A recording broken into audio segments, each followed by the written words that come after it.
If you're still doing your work the slow way in 2026, you're losing time you'll never get back. I'm going to show you 5 AI tools that are quietly replacing entire workflows, and most people still don't know about them. These aren't random tools.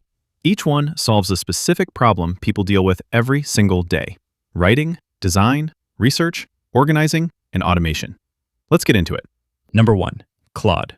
This is an AI assistant that goes beyond simple chat. It can write full documents, analyze spreadsheets, build presentations, and even browse the web for you in real time. If you're a freelancer, a student, or running a business, this alone can replace hours of manual work every week. Number 2, Canva's AI design tools. You don't need design skills anymore. Just describe what you want: a logo, a social media post, a full brand kit, and it generates professional options in seconds. This used to take a designer hours. Now it takes you minutes. Number 3, Descript. This is video and audio editing reimagined. You edit video by editing text. Delete a sentence from the transcript, and it deletes that part of the video automatically. It can even generate AI voiceovers. If you want to start a YouTube channel without ever touching complex editing software, this is how. Number 4, Zapier. This connects all your apps together so they talk to each other automatically.